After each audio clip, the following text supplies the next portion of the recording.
Welcome back, ladies and gentlemen, to round 2 of 5 here at Nerd Rage Gaming. I'm your host, Andrew Downley. With me, as always, my co-host, Matthew Robert Dow. Matt, what'd you find for us for round 2? I got a good one here. It's not Joe Lissette, Noah Cohen, and Matt Hoy. Sorry about that.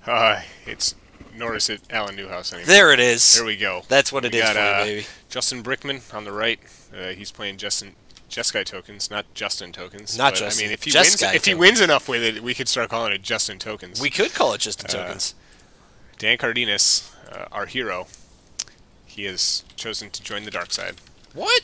He's playing Hero Dan has blue-black control? Hero Dan is playing blue-black control. I know he lives with a couple of guys that play here.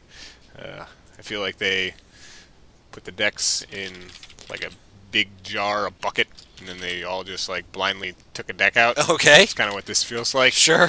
Never seen Dan Cardenas play a control deck ever, so this should be interesting. Oh, man. Dan, how did he turn to the dark side? It was either luck or he consciously made this decision. I hope it was he was unlucky and took this blue-black control deck out of a bucket, and he didn't consciously decide to actually play it. But he won round 1, so he can't be that bad at playing it. Blue-black control. Man, not a deck we know Dan for playing. No, definitely not. I guess he played mono-black control, the mono-black devotion deck last standard. So, I mean, that's probably the closest to a control deck that I've ever seen Dan play. Usually, he's playing aggressive strategies. So, I wonder who won Dan's rock paper scissors game. I can't believe it. Twitch chat can't believe it either. Hero Dan has fallen to the dark side, and he pays for it. He on has a to mulligan. mulligan. Jeez. So is this what we see? We saw Hero Dan vanquish Evil Ben Sliwa, and now Hero Dan has in fact become the villain. He's become corrupt with the power that he managed to steal away. Indeed. Evil Ben Sliwa here tonight. Indeed. Actually, and he, from what I understand, he is now our hero. Is he really? Although he's more hypocrite Ben Sliwa. Hypocrite Ben Sliwa. Says he hates the heroic deck and decides to play the heroic deck. Yeah, Justin, definitely. see if he can get a 9-card hand from Dan by dropping 2 of Dan's cards on his stack of cards in the same color sleeves. Oh no! Luckily, did that just happen? Luckily, did Dan they noticed. see? Yeah, they noticed. Okay. So Dan got a not mulligan happy there. with that. That looked like a pretty decent hand to me. I saw a Crux of Fate. Crux of Fate. He had looked like he had 2 lands. Looks Sure. like he had Dissolve. I think it was like Polluted Delta, Downfall, Dissolve, Crux of Fate, blank. So Evil Dan definitely paying now for his move into control. Yeah, on the mull of 5. So. I can't imagine his mentor and if you will Jedi Master Norman Cohen was very happy with this. Probably not. So, all right, Dan's on 5. He's got some action here. It's like he's got 2 lands and some spells. So he's gonna play a Flutter Strain. Boy, And maybe 3 lands. This is a deck where I feel like Read the Bones would be really good. I think I'd rather play Divination. Oh really? Oh okay, sure. Yeah, Dan's gonna drop cards, seeing how many cards he can lose in the process here. Gonna play a Dismal Backwater, go to 21. Gain that and, life. Yeah, ship it back to Justin. So Dan does have all his colors here. Justin on a slow one. So Dan gonna be able to dissolve Justin's turn 3 play. Well, you're having a hard time with Justin, Jeskai, and Dustin, aren't you? It's been a long day, man. All right. Well, Dustin. your play is correct, though. He can dissolve. Yeah. He's gonna main phase or raise the alarm, so he doesn't have to discard here. I imagine. Doesn't have a 3rd land. Boy. So Dan gonna draw a Temple of Deceit. Gonna keep that one on top. Uh-oh. Dan really pulling out of this mulligan quite Yeah. well. If I'm Justin, I'm gonna discard our call him Dustin.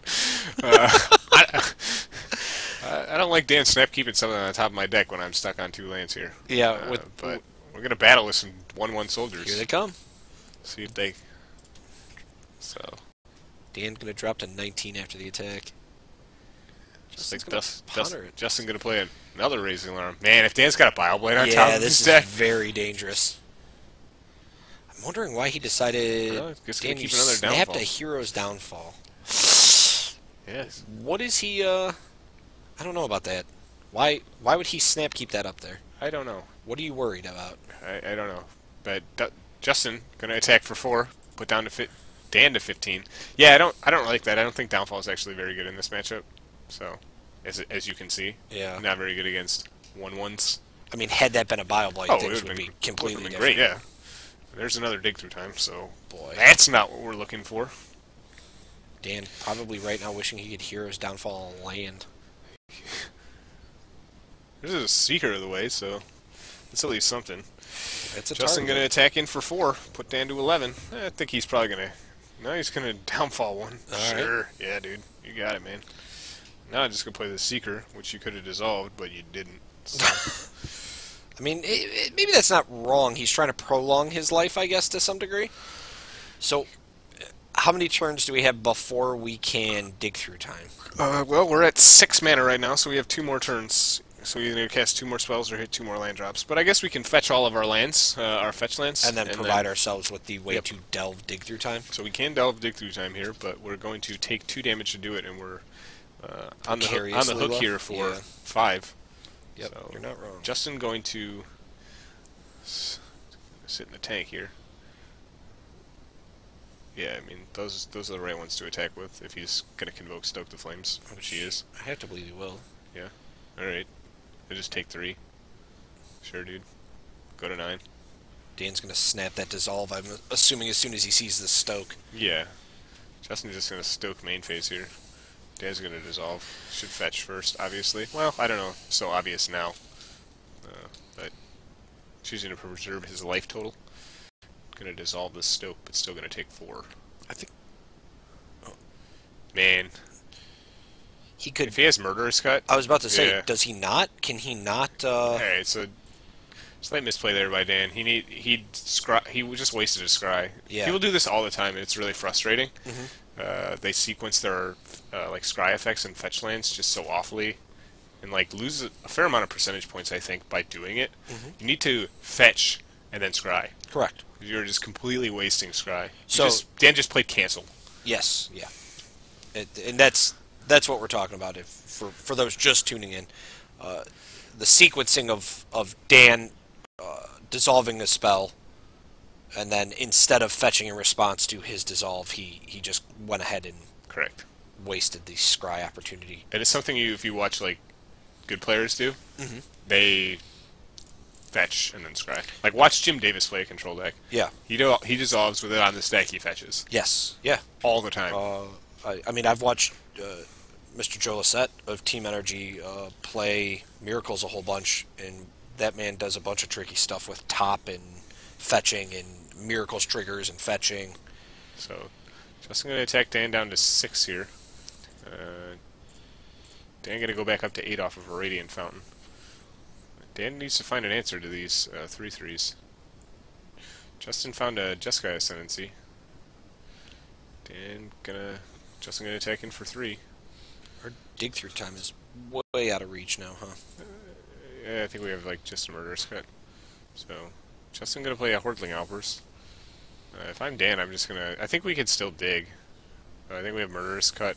Maybe not. Maybe we don't have anything else. He's got a Silumgar in hand? Jeez. It looks like... I don't know why he didn't play that last turn. That card just blanks a lot of Justin's stack. Well, he's counting now, but I think we're a little bit too late. Yeah, it's kind of... It definitely is too late, because Justin can just attack us for 5, put us to 1, and then kill us. Sure. But I think Dan could have played that card last turn.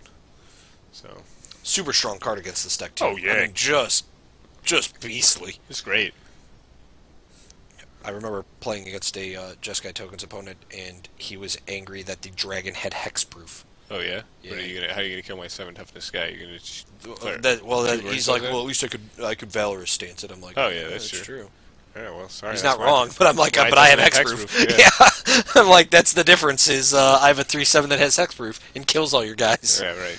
I'm pretty sure that Justin has lethal in his hand. Let's see if he finds that he has lethal in his hand. I'm pretty sure Dan's at 6. Justin okay, that works, I guess. Yeah. Justin had many ways to kill Dan in his hand. Gonna show him all the ways he had to kill him. Yeah. Yeah. That was a pretty brutal game for Dan there, though we know he is new to piloting these control decks. Yeah. This is not his forte. Dan is through and through an aggro player. It's good to see him branch out a little bit, but Sure. What do you got for sideboards? Let's see. We'll start with Justin. Oh, there's so many cards in these sideboards. People are moving to that Saito Imahara kind of Japanese style singleton sideboards. Is that what we're seeing? I think so. Hit me up. All right, here we go. We got a race from Justin. Yep. 2 Disdainful Strokes, 2 Negates, 2 Glare of Heresies, 1 Elspeth Sun's Champion, 2 Wingmate Rock, which is an interesting one, 1 Outpost Siege, 1 Anger of the Gods, 2 End Hostilities, and 1 Dig Through Time. Cards I'm bringing in include Disdainful Stroke, Negate, Elspeth, Outpost Siege, Dig Through Time, and potentially like Wingmate Rock. That's a weird card to have in this sideboard, I feel. It is pretty weird, but I think it's actually pretty decent in this matchup. It's a lot of... Dan's probably playing like... I can't imagine he's playing like a full 4 Crux of Fate. So, like, it's a card that Dan needs to spend 2 removal spells on to deal with, so you get a little bit of card advantage there. Dan's sideboard, on the other hand, he has 3 Drown in Sorrows, 3 Negates, 2 Disdainful Stroke, 1 Ugin the Spirit Dragon. I can't even read this card. It's 1 Nullify, 2 Thoughtseize, and 2 Jurabai Murklurker. The Jarabi Murklurkers? Yeah, I don't know what this card is. I think this there. might be Silence the Believers. I believe that is also Silence the Believers. So, here's a funny story. Yes. Dan has Silence the Believers, which is, let's see, 7, 10, I don't know what, like 18 letters. And Yes. Dan has it written out in 4, 7, 11 letters. So Silence the Blebs. it's not even Silence the Blebs, it's Slur the Bl. I will silence those Blebs anytime I want.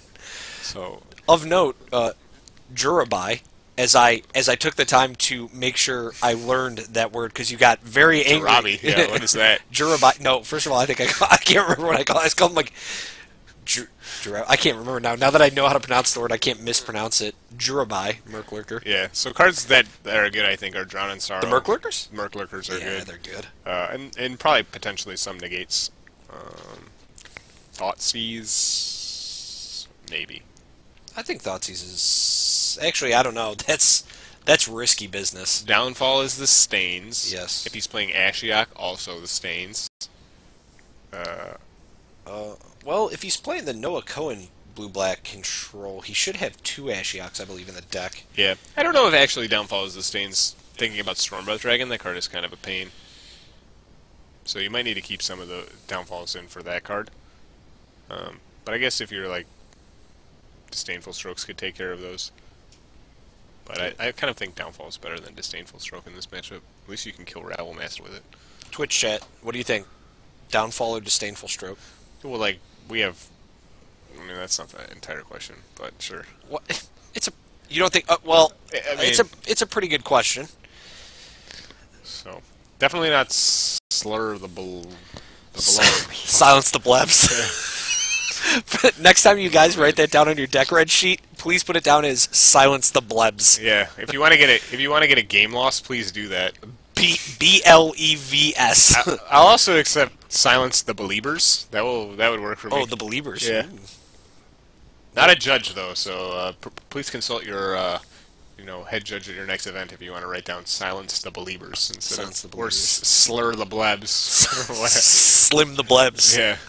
So Dan get a mulligan again, proving that one should never, ever, ever, ever, ever not play Heroic if one has played Heroic, because this is what will happen to you. This is what will happen to you. I'm going to be, like, once the Heroic creatures rotate, I'm just going to continue to try to play them. I'm just going to come to standard events with, like, the Heroic creatures in my deck. Just say you're new. No one's going to say it. Yeah. Like, people are really nice if you say you're new and you come with outstandard cards. Like, they're Right. like, oh, that's okay, we'll finish the game. That's fine, yeah. Yeah. And I just crush them. It happens all the time. I think I brought, like, a majority of... what I can't even remember. I brought, like, Shards cards still, or something like that. I think I just brought Old Jund. And it was Innistrad block. Some guy's like, Blightning's not legal. I'm like, oh, I didn't know. By the way, take 3 and discard 2. Yeah. I'm going to play Broodmate Dragon. That didn't happen. Though I have been in situations like that. You just kindly remind the person. Yeah. And Watches the favorite hoplite crushes you while you're playing some stupid some 6-mana dragons. Yeah. Oh god. So I think Dan's mulligan is 6 here, although Dan's a man that doesn't like to shuffle, so this could be a mulligan of 5. Also, I have to imagine it's a little bit irritating for Dan. This is just a deck where he cannot play his usual style of Magic. Like when we see him play the green-red decks and the aggressive decks, he likes to accelerate his play when he's ahead, as most aggro players do, and he just can't do that here. So Dan gonna keep a 1-lander here. Gonna try to log on to the Twitch chat to see what Justin's got going on. A lot of lands for Justin, but does have some Raise the Alarm. Dan's gonna draw a non-land and pass it back. Oh jeez, so this could be a short one. This looks like it'll be a beating. Justin gonna play a Seeker of the Way. Yep. Pass back to Dan, who does draw a swamp. That's swamp, right? That is a swamp, correct. Right, good. I should have let you answer that one by yourself. Justin gonna take a damage. Cast a Jeskai Ascendancy. It's gonna get negated. And then Justin's gonna attack Dan for 3. So like Dan's still in this game if he finds a land here. That's what I mean. He's not completely out. And he does. So timely negate too. Oh yeah, for sure. Negate. Justin doesn't have much action in his hand. He's got like Lightning Strike, which is pretty bad. Treasure Cruise, which is fine, but still a ways away from doing anything. Then like a Raise the Alarm and a bunch of other lands. So why have these Jeskai tokens lists not? Why have we not seen Frostwalker come into a list like this from the sideboard? I don't know if that's where I want to be. I'm just wondering because it's such a beater. Yeah, so Dan gonna get blown out here, and this is just wretched. Yeah. He has a Downfall in his hand. Now he's gonna lose to 2 spells. Dan essentially just lost the game by taking this line. He did. Tried to Bile-Blight a Seeker of the Way. Just gonna take a damage and Lightning Strike Dan, and then he's gonna take 1 and gain 1. And Dan's gonna look at the Hero's Downfall in his hand and think, why did I not cast this instead? And then, yeah. Like, Dan, I think, actually probably was in a good position to win this game if he downfalls there. Because he has Bile-Blight for the Raise the Alarm. And then he has, like, Crux of Fate. So, gonna go to 15, though. And that's just, I think that just comes with inexperience in playing this deck. I don't even think that. I think it's a situation where you use all your mana to kill the one threat. It's just a Magic. So now we'll see. So now he's going to downfall. But it's just something you should do in Magic. If I can spend 3 mana to kill the one threat I want to kill, I should spend 3 mana to do it. Justin going to dig through time. Restock his hand. A bunch more lands. One of them being a Scryland, which is nice. Probably going to ship another land to the bottom. So, Dan's going to draw a Pearl Lake Ancient. Jeez. Pretty much a stinker right now. So, Justin doesn't have too much pressure, but Dan doesn't have much going on either. And this is where I like your divination play or the read the bones play, like. Oh yeah. And I guess I think I like read the bones a little bit more because and especially in this control deck, it lets me dig deeper. Yeah, you know I mean, but still, you have to pay 2 life, and 2 life isn't nothing in this format. True, but yeah, that's true. That's fair to say. But I mean, I feel like we can, even with paying the 2 life here, we can get out of this situation. Maybe not against all decks, but yeah. Oh, there's a Rattlemaster. He's got to do something about that. Gonna attack Dan for 3, room to 10. That's a card you don't want to see just come down to clear board. I mean, it's fine though. Dan has Crux of Fate, so but Justin has Disdainful Stroke, and this game's just over. No, I guess not. Okay. It's a Hordling Outburst, I think. Yeah, he has a Hordling Outburst. I thought he had. Oh, the blue card was Treasure Cruise. My bad. So you can always. I mean, that's wow. Yeah, you can't. I would just play a Hordling Outburst here. Just keep the pressure up. Dan's at 10, so. And now in Dan's eyes, I'm assuming most things that Justin plays are threats. You know what I mean? Like, a Hordling Outburst can turn into a Stoke the Flames or.